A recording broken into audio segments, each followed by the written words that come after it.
Entering system. Argon Sector M148. Good to meet you, pilot. I'm Commander Derek. You're just in time to meet the other new recruits. As one of the more experienced flyboys of this group, we've seen fit to give you the rank of Sergeant. Please form up with the others. I will soon begin the briefing for your first flight. And welcome back everyone to X3 Albion Prelude. So we're here in Argon Sector M148.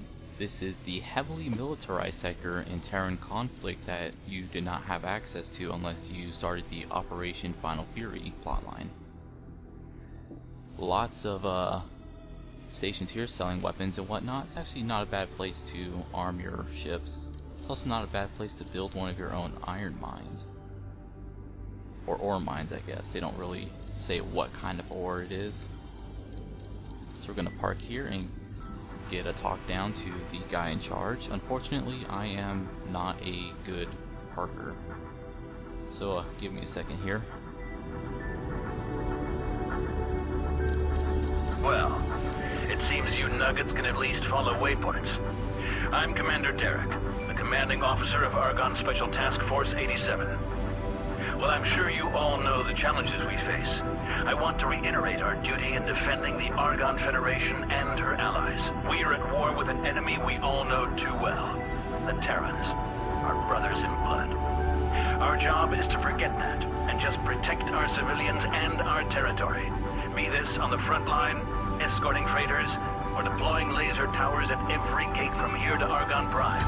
We will be where we are needed. We will represent the best of what the community of planets has to offer. Not all of you are fighter pilots or trade moguls. We are not all even the same species.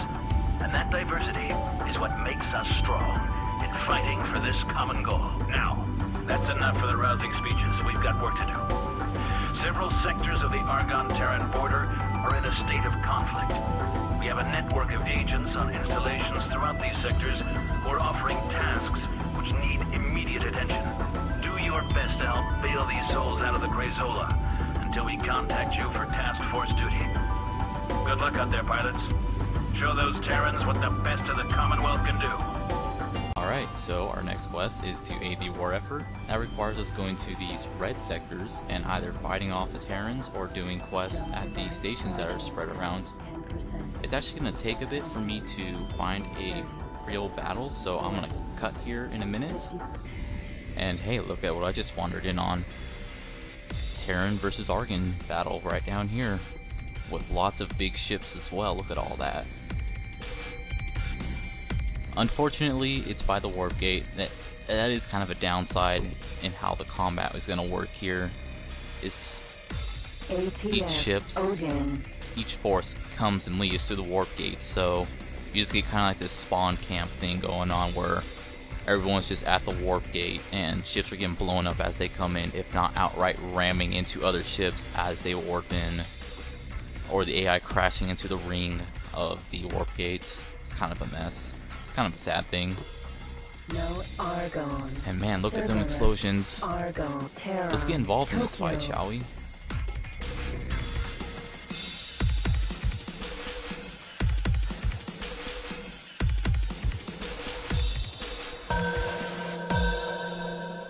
We're gonna keep Spacewall 1 in the back just because it's don't want to risk it getting shot. It's kind of slow. It's more likely to get shot by stray fire.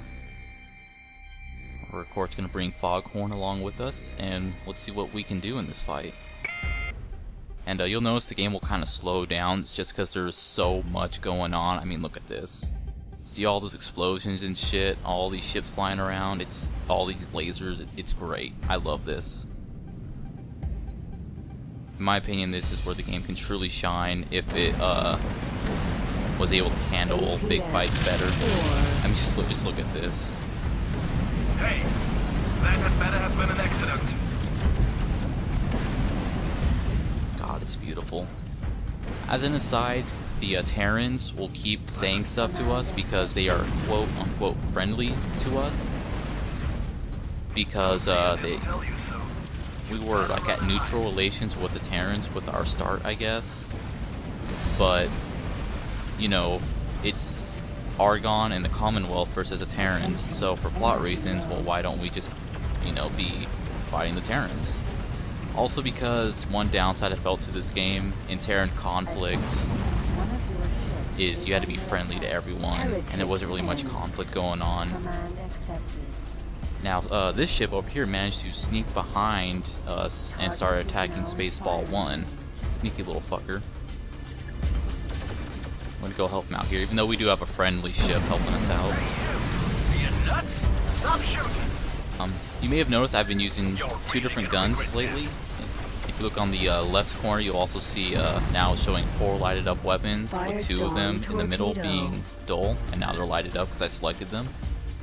The ones we have equipped now are the phase repeater guns, PRGs. They are very fast shooting weapons. They travel fast, so they're good at a distance where you need to put a lot of fire into a guy, preferably to try and tear off his shields and start damaging his hull, so he starts slowing down. And since it's also a fast-firing weapon, it's good at shooting, you know, fast little scouts going, you know, 400 meters or so a second. And oh my God, look at that! Oh, that was beautiful. The other weapons I'm using right now is the particle accelerator cannon. It is technically the second weakest weapon in the game. It's just a step above the impulse radiometer. However, it has less energy drain, so we can fire it more often, and we can mount 4 of them at once and still fire, get a good decent amount of damage out. It's a power versus energy consumption ratio thing. Admittedly, the Solano can't count anything better than the PRG and the PAC. And this was me making sure that Spaceball 1 wasn't getting snuck up on. As you saw there, that was a flamethrower. It is a ridiculously powerful weapon, and I will be sure to show it off when we get a ship that can mount it. A flamethrower in space, just look at this. As an aside, all the laser fire that's incoming, we can get hit by it. In fact, I was getting shot by a friendly just now. That was me checking around wondering who the hell was shooting me, and I think I almost got hit by those IVL fire right there, those orange shots, which would have really fucked us up. That is another downside to the game, is that the AI doesn't really care about crossfire. So you'll have capital ships firing their weapons that should be used only for destroying stations, and other capital ships, they're like, oh, there's a scout around there? Well, I'll fire my, you know, station destroying weapons, and hopefully I won't hit a friendly that's down there. Now, what's left are a few more Corvette ships around us, and it'll take a while for us to do anything, so I'm going to head over to this capital ship. I'm just checking behind us because there was fire passing through us, but it was friendly fire. Anyways, we're going to go over against this capital ship and try taking out his support wing. Katana is a Corvette. Again, it would take a bit too long for me and Foghorn to take out, so I'm looking around for better options, like this bomber. Claymore. Bomber ships have large cargo bays and are just about spamming missiles at stuff. We'll talk about missiles more in a second when I get into a fight with a guy who just keeps shooting them. But basically, bombers are pretty nice. Against stations. And I want to be quiet there, because I kind of enjoyed the are you on space weed taunt? And so we have missiles. You can see them all flying around. That ship right there to the left of our crosser just got smacked with like 4 of them. You're really gonna regret this. It's kind of a dirty trick the AI likes to do, is it waits for you to get close, and then it just fires all of its missiles at you. And since you're that close, you usually can't shoot them in time, and you just get blown right the fuck up. And also, you can shoot, as I said, you can shoot missiles out of the air. Every now and then, I'll just randomly start shooting at a missile. Either it's a friendly missile or it's an enemy missile. If it's a friendly missile, the friendlies won't care if I shoot them down. And if it's it's an enemy missile, well, I just saved someone's life. Command accepted. For smaller ships, missiles are quite damaging, but for larger ships, you need like dedicated weaponry to blow them up. And that was me getting shot by our fucking wingman. All those blue shots. ATF Thor. What's your game then? You tired of living? Yeah, like that. Just, yeah, that guy just got slammed with a few missiles. Wasp missile. And missiles are pretty much a way of throwing money at your enemies to kill them. ATF Thor. So, we're just about wrapping it up. I'm going to keep quiet here for this last bit. Command accepted. Target is now in firing range. So actually, I will mention, you may have noticed two Kestrels, Red 1 and Red 2. That is Red Wing. They are Kestrel ships, M5 scout ships that go at 605 meters a second. They mount 5 megajoules shielding, which makes them the most heavily armored scout ships. So I keep them around just to go after other scout ships that are going too fast for the Solanos to get. And they're also pretty good at just harassing enemies, making sure that their shields don't regenerate by hitting them with IREs. Red Wing. And as you see there, I just commanded Red Wing to come out and help us because I'm low on energy. Foghorn isn't landing any of his shots, and her shields keep regenerating. But the rest of the Argon force noticed her, and yeah.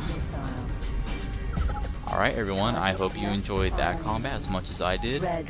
Let's look around for some more, shall we?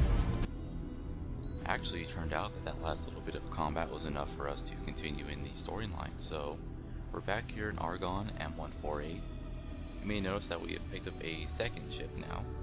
I figured that the main scenario would have been like X3, where it kind of gradually got more threatening.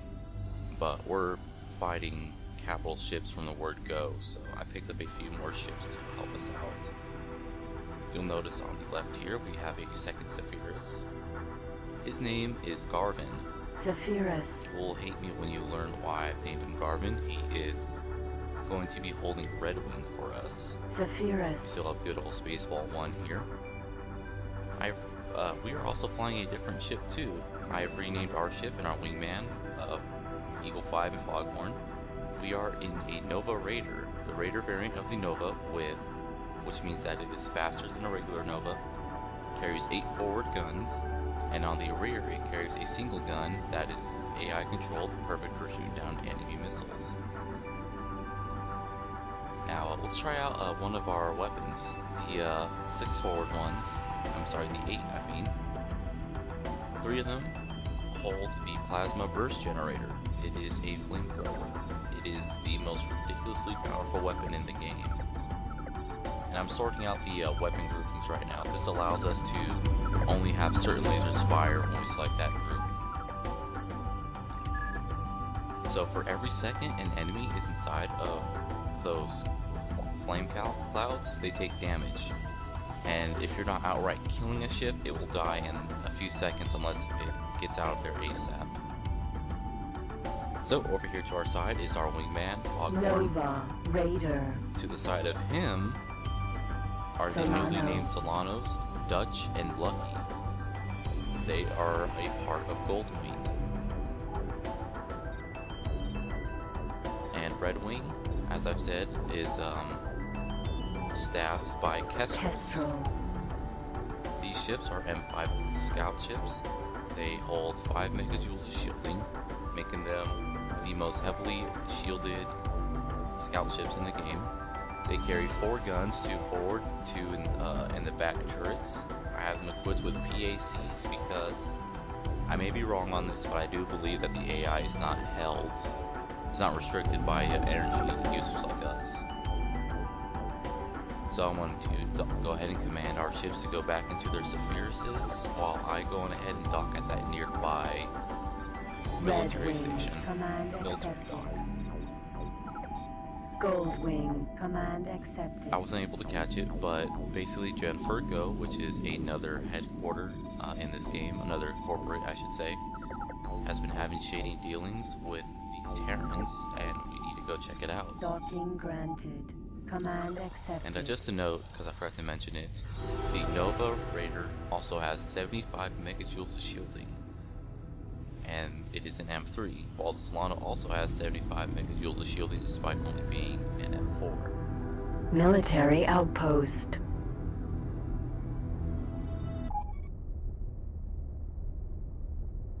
Successfully docked. On behalf of our President and Senator, the Argon Federation welcomes friends of... Connection to local trading. A contact within Janfrico HQ informs us that a meeting will shortly take place in the Albion sector between Janfrico and a potential buyer.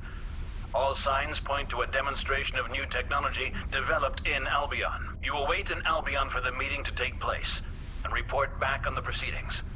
Whatever happens there, do not get involved. The last thing we need to do is to draw more attention to the Albion sector. You'll need a few specialized tools for this mission, so we are providing you with a suitable ship. Good luck. And we were provided with an advanced Discoverer. It is a much better scout ship than the Discoverer that we originally started with, so we will be keeping it for future use. The next mission won't start unless we ourselves get inside of the Discoverer, so I'm going to cut it off here, and I will be seeing you guys next time.